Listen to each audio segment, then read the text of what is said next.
The story begins with our protagonist and a couple of guys asking him to handle the cleaning by himself since they don't want to be late for their part-time jobs. He tells them not to worry, he'll take care of it, since, after all, he's the popular one among them. Though deep down, he thinks it's all just a joke. MC is a lonely boy who ends up doing the work alone because his late parents always told him to be kind to others, and that way, he'd never be alone. He also firmly believes that God watches over every good deed he's done, which is why he doesn't mind. He's sure his girlfriend will be there for him, after all, for someone with no family, she's all he has. Still, he wonders why she called him out so suddenly. Being the gentleman he is, he thinks to himself that it might rain today, so he should bring an umbrella for her. But on the other hand, we have an overthinker who thinks to herself that the protagonist should be arriving soon, it's so cold, or is he taking forever because someone asked for his help? That kind side of him can't say no. He's always helping people. And that's why she keeps wondering if it was because of that nature of his that he couldn't reject her confession and ended up dating her. Now that she thinks about it, she was the one who asked him out. But she'd like to see the protagonist's true feelings once in a while, so it shouldn't matter if she lies to him a little. Just then, the protagonist interrupts her thoughts, arriving at the scene and asking why she called him there. She responds with a mocking smile, revealing she's breaking up with him because she found someone she likes. The MC is left stunned, his thoughts a mess of frustration as he stares at her with bitter sadness. Meanwhile, she watches, convinced he's about to snap and show his true colors. She coldly informs him she's now dating an actor she met through modeling work, someone handsome, charming, and confident, unlike him. After saying all this, she thinks in her mind that MC would hold her and try to stop her. But to her shock, he simply thanks her for everything, leaving her confused. Why does she look hurt when he's the one suffering? Panicked, she asks if he's truly okay, and he forces a smile, assuring her he is. He's not charming enough to compete, but he won't make a scene. Ever the gentleman, he even offers her his umbrella, telling her to take it if she wishes him well. Damn, that hurt. Alone, he finally lets the tears fall. His parents had promised kindness would keep him from loneliness, yet here he is, abandoned because he wasn't enough. Time passed, and the winter of his first year of high school came to an end. Now, in the next spring, another girl watches for him, dressed in their old high school uniform. She got her high school uniform, and she thinks if the MC notices that she is also using the keychain that MC gave to her, so she hopes that MC would notice. For months since the breakup, his wounds are still fresh, so she hesitates to confess. Still, she yearns to stay by his side. When he finally appears, gloomy as ever, she teases him, asking why he looks so grim. He brushes her off, but she persists, prodding him about his loneliness. Why does someone like her bother with him?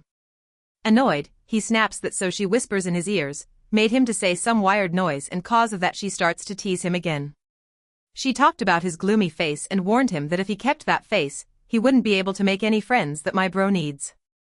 Hearing this, his patience wears thin, yet he stays composed and apologizes. This makes this girl worry for some reason, so she starts her annoying tone. She callously warns him that apologies make him seem weak and says that cause he was like that he was perceived as trash and unsociable. Okay, that's too harsh for MC. Anyway, but he swallows his anger, agreeing quietly.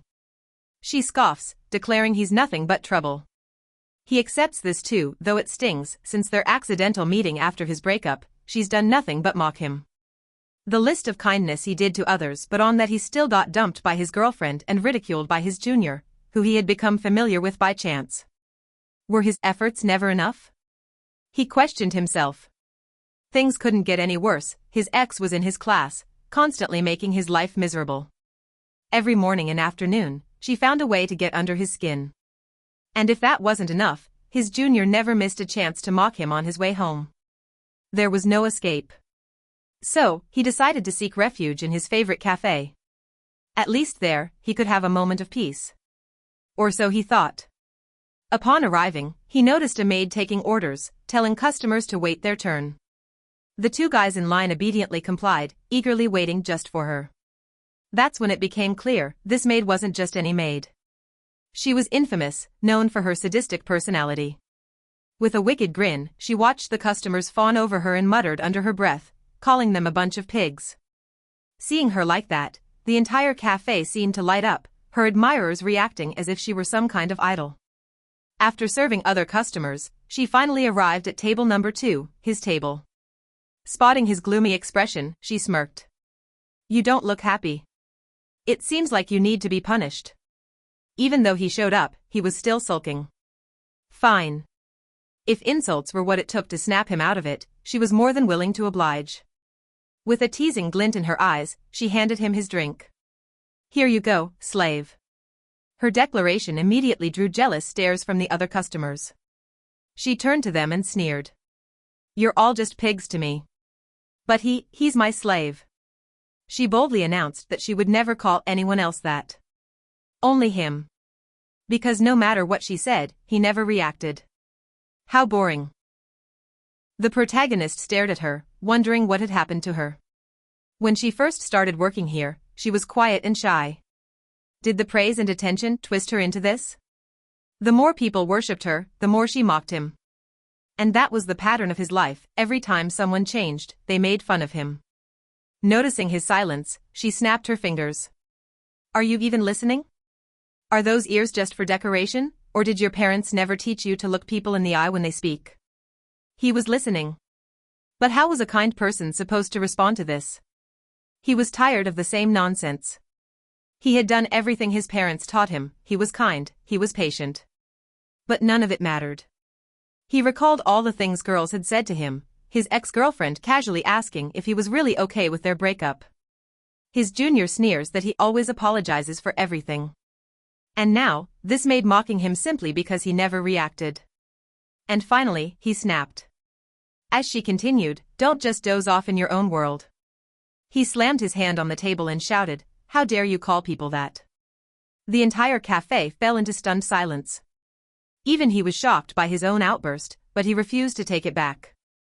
I won't come back here again, he declared, standing up. She froze, her expression unreadable. Then, in a rare moment of vulnerability, she blurted out, you don't understand, I always smiled for you. I worked so hard just for you. His eyes darkened. It's just like you said, he replied coldly. You called me a slave. But that ends now. He turned away, taking one last glance at her as she reached out, trying to stop him. But she couldn't. He walked out, his heart pounding. Was that too much? Maybe. But for the first time, he felt free. That hollow kindness he forced himself to show? He was done with it. His ex cheated on him. His junior mocked him. His favorite senior only ever insulted him. His parents raised him to be kind, but everything built on that foundation was a damn lie. Was he destined to be alone? His mother always said she fell for his father because of his kindness. But now, he saw the truth, she had raised him to be a simp. His father had drilled it into his head that if he ever got mad, people would hate him. But now, he finally understood. He wasn't put on this earth to say yes to everything. From now on, he would speak his mind. This time, he's determined to break free and reinvent himself. First, he chops off his long hair, because, let's be real, it only made him look like an anti-protagonist. After the cut, he stares into his own eyes in the mirror, which doesn't entirely make sense to me, but hey, whatever works. He dives into self-improvement videos, builds self-respect, and transforms into an alpha. By the end of summer, he walks into school with a brand new look, turning heads as he passes. Meanwhile, in class, this girl named Akane is lost in thought, anticipating her next encounter with him. Before she can dwell too much, her friends call out to her, inviting her to karaoke, but she declines.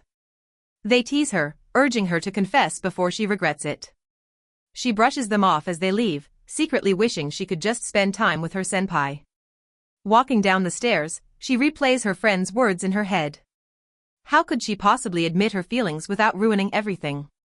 She's too embarrassed, too much of a coward. Maybe if she just sticks around, he'll figure it out and ask her out instead. Wishful thinking. When she reaches his classroom, she's surprised to hear from a random classmate that he already left. Strange, he always waits for her. Maybe he's sick? A perfect excuse to get closer. By sheer plot convenience, she manages to catch up to him. He looks different now, but those ears, those unmistakable features, confirm it. Target acquired. She refuses to let him walk away today and suddenly tackles him. Senpai, she calls out. Annoyed, he shoves her off. That hurt. She barely apologizes, instead teasing him. Did you get so desperate for a girlfriend this summer that you'd beg me? But when she finally looks at him, her smirk vanishes. She's shocked. His expression is cold. Shut up. Your noise is giving me a headache. She freezes, stunned into silence. He continues, voice sharp, what's with that summer break debut, anyway? Don't make fun of other people's efforts. She stammers, but no words come out. She can't even defend herself. He glares at her.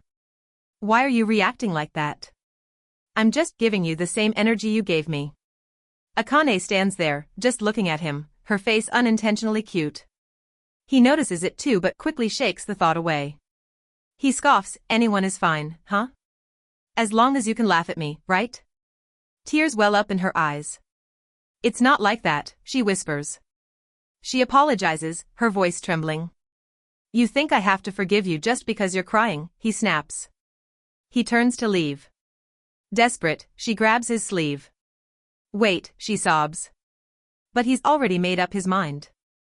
She pleads for him to stay, but in his head, he wonders, why is she crying? This is her fault. Things would have been better if she had just stayed the same. Their relationship is over. Besides, it's not like he cares anymore. His mental health comes first. And when it comes to girls? Well, he's not doing too badly.